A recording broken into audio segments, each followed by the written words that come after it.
할렐루야. 인간관계도 중요하지만 그리스도인들에게는 주님과의 관계가 더 중요한 점이 있습니다.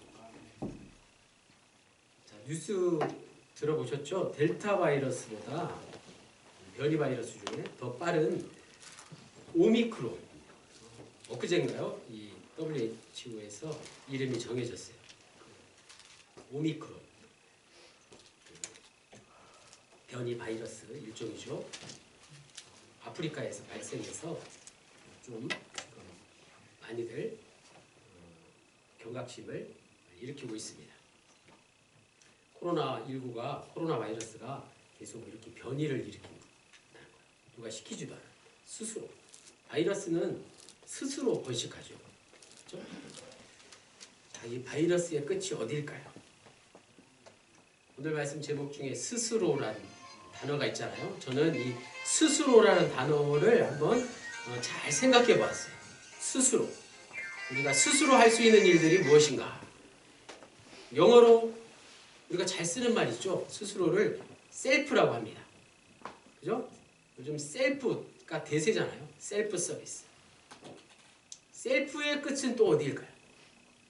얼마 전에 저는 셀프 카페를 갔어요. 좀 막막하더라고요. 다행히 그 사장님이 수금하러 오셔가지고 친절하게 또 다 이렇게 부탁도 안 했는데 가르쳐 주시더라고요. 그래서 커피 한 잔 마시는데 힘들지 않았습니다. 잘못하면 진땀 뺄 뻔했어요. 요즘 또 키오스크 아시죠? 웬만한 그 프랜차이즈 가게 같은 데 가면 카페나 이런 데 키오스크라고 우뚝 서 있는 게 있어요. 그죠? 키오스크는 원래 옥외에 설치된 대형 천막을 뜻하는 말이었어요. 그래서 간이 판매대나 소형 매점을 의미했습니다. 최근에는 공공 장소에서 사람이 없는 자동화 그런 시스템을 갖춰서 정보 안내도 하고 버스 시간 등을 또 안내하는 일반 시민들이 쉽게 이용할 수 있는 것을 키오스크라고 했어요. 그런데 이 키오스크를 주로 상품 판매로 사용하다 보니까 저 같은 이제 중장년층들에게 어려움이 생기기 시작했습니다. 키오스크로 물건을 사기가 쉽지는 않습니다. 소위 MZ세대들, 요즘 청소년들은 태어날 때부터 스마트 기기를 사용했으니까 TV도 이렇게 손가락으로 누르면서 이렇게 만지잖아요. 키오스크를 다루는 게 쉬울지 모르겠어요. 반대로 청소년들에게도 분명히 어려운 게 없지는 않습니다.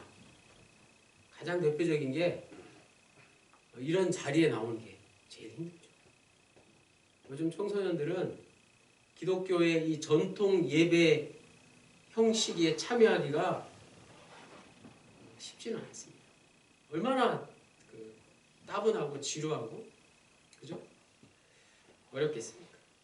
한마디로 오늘 말씀의 제목에 나와 있듯이 스스로 조심할 것도 없이 스스로 무언가를 하기에는 누구나가 다 힘이 든다는 것. 그 사실을 먼저 인정하고 오늘 말씀을 보겠습니다. 28절에 이런 일이 되기를 시작하거든 일어나 머리를 들라 너희 속량이 가까웠느니라 하시더라. 너희 속량이 가까웠느니라 에서 속량은 속죄할 속자 어질 양자입니다. 그래서 속량하다는 값을 대신 치르고 사다라는 뜻이죠. 그래서 사전에 보면 아예 기독교 용어다 이렇게 그렇게 기록을 하고 있습니다. 예수님이 십자가에서 우리를 대신하여 죄값을 치르고 우리를 사신 그 결과가 이제 가까이 왔다. 곧 완성될 것이다 라는 말씀입니다. 속량한다는 말은 그래서 일반적으로 세상에서는 잘 쓸 수 없는 말이죠. 과거에 노예를 살 때나 조금 썼을까.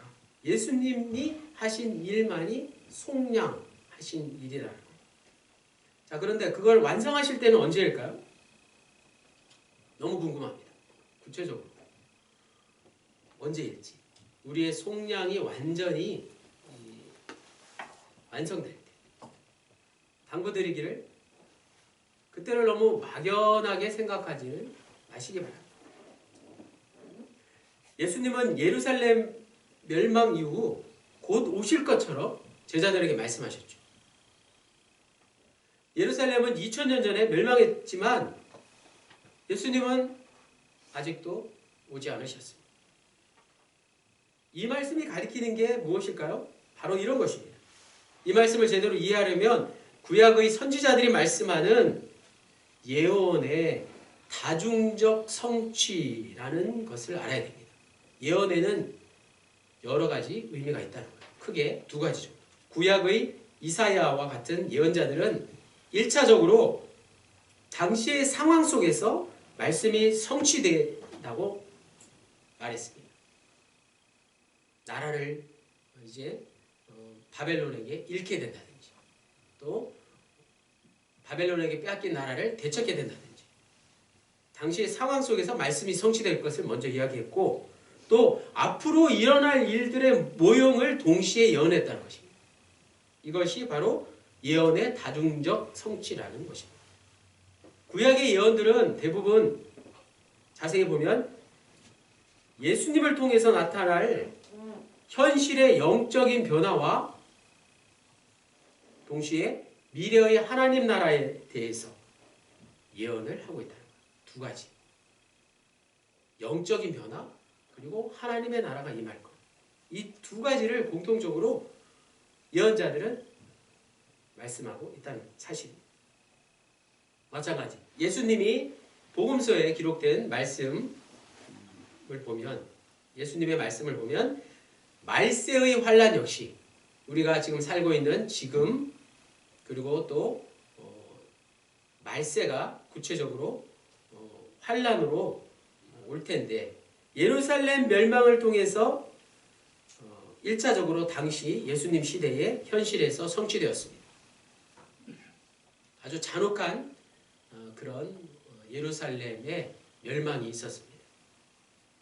하지만 예루살렘의 멸망은 앞으로 일어날 환란들의 시작이며 모형에 불과하다는 것을 우리가 알아야 됩니다.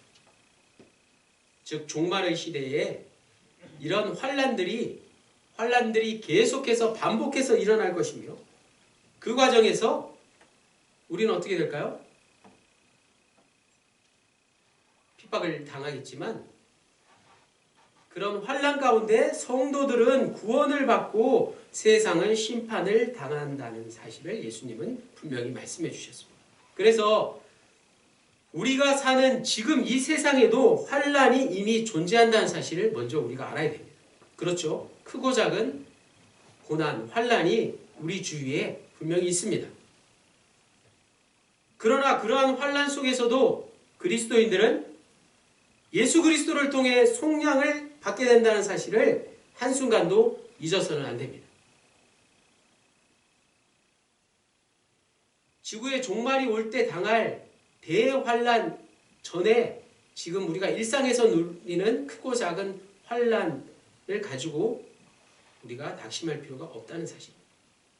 그래서 오늘 28절에 후반부에 이렇게 말씀하고 있죠. 일상에서 크고 작은 환난을 당할 때 어떻게 하라고요? 머리를 들라고 말씀하고 있습니다. 일어나 머리를 들라. 환난을 통해 우리의 죄를 주님께 회개함으로 사함받고 주님을 믿고 의지하며 미래를 앞당겨서 소망의 주님을 붙잡고 살아야 한다는 말씀이 바로 28절의 말씀입니다. 31절로 가보겠습니다. 이와 같이 너희가 이런 일이 일어나는 것을 보거든 하나님의 나라가 가까이 온 줄을 알라. 아멘. 지난주 설교 본문과 일치하는 말씀을 이번 주 설교 본문에도 볼 수 있습니다. 지난주 설교, 너희는 먼저 그의 나라와 그의 의를 구하라. 이 말씀을 실천해야 할 이유가 바로 오늘 31절에 잘 나와 있습니다. 하나님의 나라가 가까이 왔기 때문입니다. 교회사적으로 하나님의 나라는 사도행전에 나오는 오순절 성령 강림으로 시작되었다고 할 수 있습니다. 교회 시대는 이미 시작된 하나님의 나라와 앞으로 완성될 하나님 나이 사이의 기간이라고 볼 수 있습니다. 그래서 교회의 공동체가 그만큼 중요한 것입니다. 하나님의 나라가 시작되었고 하나님의 나라가 완성될 그 기간을 우리는 교회 공동체를 통해서 경험할 수 있다는 사실입니다. 종말의 징조들은 하나님의 나라가 이미 시작되었다는 것을 알리는 동시에 또 앞으로 그것이 완성될 때가 다가오고 있음을 기대하게 만드는 이중적인 역할을 합니다. 구약의 예언이 다중적 의미를 갖고 있듯이 말입니다. 자, 그렇다면 우리가 몸담고 있는 이 교회, 합덕 구세군 교회,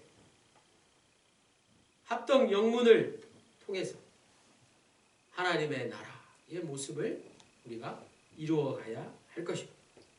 내가 곧 교회다 하는 사실을 분명히 기억하면서 나를 통해서 가정과 직장과 일터와 그리고 우리 합덕 영문을 통해서 하나님의 나라를 부단히 일구어 나가야 할 것입니다. 그 말씀이에요. 31절 말씀이 바로 그런 의미입니다. 자, 또 34절로 가보겠습니다. 오늘 말씀의 제목이 나오는 누가복음 21장 34절 말씀. 너희는 스스로 조심하라. 그렇지 않으면 방탕함과 술 취함과 생활의 염려로 마음이 둔하여지고 뜻밖의 그날이 덫과 같이 너희에게 임하리라. 이 말씀을 듣고 가슴이 뜨끔하지 않을 사람이 누가 있겠습니까? 누가복음 21장에 가장 많이 나오는 단어가 무엇일까요? 날입니다. 날. 제가 세어보니 5번 정도 나오는데 그 날이라고 말씀하고 있어요. 그 날이 언제입니까? 구체적으로 징벌의 날, 심판의 날이라고 할 수 있습니다. 그 날에 대한 가장 유명한 본문은 마가복음 13장입니다. 마가복음 13장을 집에 가셔서 꼭 읽어보시기 바랍니다. 이러한 종말에 대한 인식은 현재 인류 전체에 대한 경고이기도 하지만 정작 오늘 우리 개개인에 대한 메시지라는 것을 잊지 말아야 할 것입니다. 실제로 크고 작은 징벌과 심판들을 오늘을 사는 우리 모두는 이미 지금 여기서 겪고 있다는 걸 알아야 됩니다. 그 사실을 본문에 나오는 3가지 태도 때문에 잘 느끼지 못할 뿐이죠. 3가지 태도가 무엇일까요? 방탕함과 술 취함과 생활의 염려. 이 3가지. 방탕함과 술 취함과 생활의 염려로 지금 우리의 마음이 둔해지기 때문에 우리는 그 날을 체감하지 못합니다. 방탕함과 술 취함과 생활의 염려로 내일 당장 지구에 종말이 온다고 뉴스에서 아무리 떠들다고 할지언정 우리는 마음을 돌이키지 못하고 여전히 이전 것들에 빠져 살고 있지 않을까. 노름에 빠지면 자기 자녀가 곧 죽게 돼도 본체만치 한다고 하잖아요. 우리의 마음이 둔해지면 그날은 갑자기 피할 수 없는 덫처럼 오늘 본문에 나오는 단어가 덫입니다. 득달같이 찾아온다는 사실. 자고 일어나면 바로 그날이 될 수 있다는 거예요. 2021년을 시작한 게 엊그제 같은데 이제 한 달 조금 남겨두고 오늘 대림절을 맞이해서 교회에 왔더니 마치 2022년 새해가 다가온 것 같은 그런 순간을 우리는 잠시 경험하고 있지 않습니까? 물론 바쁜 현대인들은 세상 탓을 안 할 수가 없습니다. 내일 지구의 종말이 올지라도 눈 하나 꿈쩍 안 하는 현대인들은 늘 세상 탓을 하기 마련입니다. 세상이 나를 힘들게 하기 때문에 그렇다고 말입니다. 하지만 잘 생각해 보십시오. 세상이 방탕함과 술 취함과 생활의 염려의 주체는 아닙니다. 세상이 우리를 방탕함과 술 취함과 생활의 염려로 떠밀기는 했지만 발걸음을 스스로 옮긴 건 바로 내 자신이기 때문에 그렇습니다. 자, 마지막 36절, 오늘 금주의 요절로 제가 순서 밑에 기록했습니다. 다 같이 한번 같이 읽겠습니다. 누가복음 21장 36절 시작. 이러므로 너희는 장차 올 이 모든 일을 능히 피하고 인자 앞에 서도록 항상 기도하고 깨어있으라 하시니라. 아멘. 항상 기도하고 깨어있으라. 이 말씀은 같은 말을 반복하는 것입니다. 항상 기도하라. 항상 기도하라. 깨어있으라. 같은 말의 반복이자 강조입니다. 깨어있어야 기도를 제대로 드릴 수 있습니다. 졸면 그건 기도하는 게 아니죠. 또 기도를 드리는 게 바로 그리스도의 깨어있는 삶입니다. 그래서 항상 기도하는 것과 깨어있는 것은 같은 의미라고 할 수 있습니다. 자, 오늘 우리가 분명히 기억해야 할 두 번째, 깨어있다라는 의미를 제대로 아는 것입니다. 깨어있다는 게 무슨 뜻일까요? 눈만 뜨고 있으면 깨어있는 것일까요? 깨어있다라는 말의 핵심은 바로 앞에 나온 그 나를 인식하고 사느냐에 달려있습니다. 그 나를 기억하며 사는 자가 바로 깨어있는 자입니다. 그 나를 기억하지 못하는 자를 깨어있다고 할 수 없습니다. 기본적으로 지금 나에게 남은 날수가 내 목숨이 며칠 더 갈지 알 수 있다면 그 날을 분명히 기억하는 것이겠죠. 그런 사람은 하루하루가 얼마나 소중할까요? 아니, 한 시간 한 시간이 얼마나 소중한지 모릅니다. 주위 사람도 얼마나 다 고맙고 감사한지 모릅니다. 그러나 여기서 살 날수가 많거나 적거나는 그다지 중요한 게 아니라는 걸 알아야 됩니다. 인생은 짧고 예술은 길다 라는 격언이 인생은 미완성이라는 노래의 제목도 있습니다. 우리 모두가 한치 앞을 알 수 없는 그런 나날을 살아가고 있기 때문에 그렇습니다. 내가 100년을 살지, 내가 60을 살지 아무도 알지 못합니다. 아무도 알지 못하면 100년을 사나 60년을 사나 굉장한 차이가 있는 것 같지만 그건 중요한 게 아니라는 말씀입니다. 그런 의미에서 우리 모두는 다 서로를 바라보면서 불쌍히 여겨야 한다는 말씀입니다. 100년을 사는 사람이든 60년을 사는 사람이든 다 똑같이 불쌍한 사람이라는 것을 깨달아야 합니다. 서로를 불쌍히 여기면서 스스로를 주님께 불쌍히 여겨달라고 기도하는 공동체가 바로 우리 교회 공동체입니다. 그래야만 인자 앞에 설 수 있다고 오늘 본문 말하고 있습니다. 말씀하고 있습니다. 인자 앞에 설 수 있다는 건 바로 그 날의 덫에 올무에 걸리지 않는 것입니다. 그 날을 두려워하지 않는 것입니다. 심판에서 면할 수 있는 비결이 바로 서로를 불쌍히 여기는 것, 연민과 하나됨, 공동체의 정신으로 스스로를 낮춰서 겸손하게 오손도손 살아가는 모습 아니겠습니까? 자, 오늘은 대림절입니다. 대림절의 의미를 다시 한번 나눠보겠습니다. 대림절을 그저 인류의 종말에 마지막 때 오실 주님을 기다리는 절기로만 알고 계셨나요? 대림절은 교회력의 시작입니다. 오늘은 새 출발하는 날입니다. 대림절은 우리가 매일 확인하는 달력으로 치자면 첫 장과도 같습니다. 저는 어젯밤에 합동경문의 십자가를 초록색에서 보라색으로 바꿨습니다. 이제 대림절로 절기가 바뀌었기 때문에 어떤 형식적인, 의전적인 행위를 했습니다.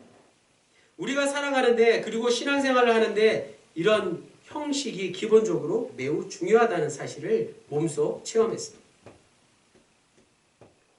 하지만 거기서 끝나는 게 아니라 더 나아가서 형식을 채우는데 우리네 마음을 새롭게 했으면 좋겠습니다. 개인적으로 저는 2020년, 21년 한 해를 살면서 시간이 찰나와 같이 빨리 흘러가서 그런지 힘들었던 기억보다는 편했던 기억이 더 많습니다. 왜 그럴까요? 나이를 들면서 힘든 일은 하기 싫어하고 더 편한 것만을 찾고 살았던 게 아닌가 스스로를 돌이켜 보았습니다. 아마도 우리가 아무리 하나님 나라를 외쳐본들 우리는 하나님 나라를 잊고 살 때가 더 많다는 사실과 같습니다. 하나님 나라는 우리의 삶의 궁극적인 목표임에도 불구하고 오늘 우리는 하나님 나라를 잊고 지내기가 일쑤입니다. 따라서 하나님 나라에 대한 우리의 소망과 기다림이 추상적인 것이 되어서는 안 될 것입니다. 그것이 우리의 참된 바램과 구체적인 현실이 되어야 합니다. 우리의 시민권이 하늘에 있음을 늘 기억해야 할 것입니다. 우리가 돌아가야 할 본래 고향이 어디인가를 잊어버린 채 나그네로 사는 저 세상에 몸과 마음을 다 붙들어 매고 끌려가면서 사는 것이야말로 가장 어리석은 일 아니겠습니까? 계절이 바뀌고 날씨가 추워졌을지라도 오늘 우리는 무엇을 먹을까, 무엇을 마실까, 무엇을 입을까 하는 삶의 염려로부터 자유로워져야 합니다. 오직 하나님 나라와 그의 의를 구하는 삶을 살아야 할 것입니다. 그것이 언제나 우리의 첫 번째 기도 제목이 되어야 합니다. 그것이 바로 우리로 하여금 항상 깨어있게 하는 비결입니다. 깨어있다는 말의 뜻이 바로 이런 것입니다. 항상 기도하는 것, 깨어있는 것. 그것이 바로 대림절 신앙입니다. 바쁜 일상 중에 시간을 정해놓고 잠시라도 꼭 기도드리십시오. 기도하십시오. 식사 기도 말고. 아침에 일어났을 때, 밤에 잠자리에 들기 전에 잠깐이라도 기도하시는 습관을 꼭 들이시기 바랍니다. 그것이 바로 예수 그리스도의 제자들의 모습이고 하나님 나라 백성들의 진정한 모습 아니겠습니까? 지난주 성령 강림절의 마지막을 추수감사주일로 보내고 오늘 대림절을 맞이하면서 우리는 교회력이 정한 성서 일관을 볼 때 절기의 끝이 아니라 시작이라는 느낌이 들어야 할 것입니다. 끝이 아니라 시작입니다. 아니, 끝이라고 느꼈을 때가 바로 시작할 때라는 사실입니다. 내 인생이 여기서 끝인가? 라고 느꼈으면 그때가 바로 인생의 시작할 때라는 사실입니다. 오래전에 본 영화 꽃피는 봄이 오면에 보면 탄광촌 학교 밴드부 코치로 서울에서 내려온 트럼펫 주인공 고생 끝에 절체절명의 순간에 잠자리에 들기 전에 서울에서 내려오신 어머니에게 이렇게 고백합니다. 엄마, 나 다시 시작하고 싶어. 그 한마디가 끝나자마자 어머니가 이렇게 대답합니다. 시작하고 싶기는 무슨, 넌 지금부터가 시작이야. 그러므로 스스로 조심하라는 말씀은 자기 스스로 책임을 다하라 는 뜻입니다. 셀프 전성 시대를 살아가는 오늘 우리는 울며 겨자 먹기식으로 누가 옆에서 말해주거나 도와주거나 시키지 않아도 본인 스스로 해야 할 일들이 많습니다. 본인 스스로 조심하며 살아야 합니다. 그런데 이것이 나에게 익숙해지면 스스로 조심하면 유익이 많다는 사실입니다. 또 손해와 화를 받지 않게 된다는 사실을 분명히 기억하십시오. 1977년 5월 미국 슈퍼마켓 체인의 대표였던 프랑크 아울로라는 사람이 뉴스 칼럼에 이런 내용을 기고했습니다. 그 글을 유명한 인도 간디 그리고 테레사 수녀 등이 인용해서 말씀하기도 했습니다. 생각을 조심하라. 왜냐하면 그것은 말이 되기 때문이다. 또 말을 조심하라. 왜냐하면 그것이 행동이 되기 때문이다. 또 행동을 조심하라. 그것이 습관이 되기 때문이다. 또 습관을 조심하라. 왜냐하면 그것이 인격이 되기 때문이다. 또 인격을 조심하라. 왜냐하면 그것이 인생이 되기 때문이다. 이 말에 공감하신다면 이제 예수님의 말씀에 더 귀를 기울이십시오. 예수님이 말씀하시고 마가복음 13장 9절에서 13절에 십자가를 지시기 전에 제자들에게 이렇게 말씀해 주셨습니다. 부모와 형제와 친척과 친구들까지 너희를 환난에 넘겨주어 모든 사람에게 미움을 받게 되나 어떻게 하라고요? 스스로 조심하라. 끝까지 견뎌라.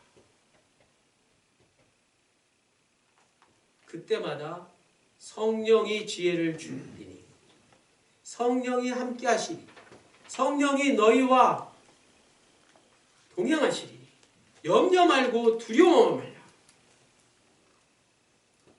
이 말씀을 뒤늦게 깨달은 제자들은 스스로 조심하여 결국 세상의 방식대로가 아닌 하나님의 방식대로 예수님의 말씀대로 끝까지 싸워 이기고 승리했습니다. 자, 오늘은 그동안 잊고 있던 무언가를 다시 시작하기에 딱 좋은 날입니다. 오늘은 1년이 끝나가는 날이 아니라 다시 시작하는 날이라는 사실입니다. 기독교 신앙은 그런 것입니다.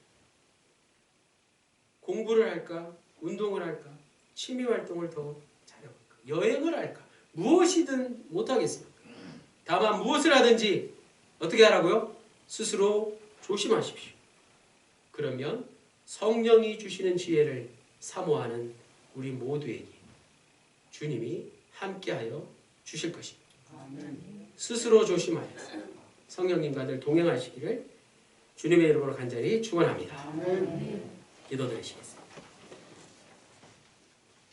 주님, 대림절 첫 번째 주일을 맞이하여 예배하는 우리 모두가 아기 예수의 초림을 기억하고 예수 그리스도의 재림을 기다리면서 예수님이 선물로 주신 성령님의 임재를 경험함으로 스스로 조심하고 늘 깨어 기도하며 살아갈 수 있게 인도해 주십시오. 구주 예수 그리스도의 이름으로 기도드립니다. 아멘.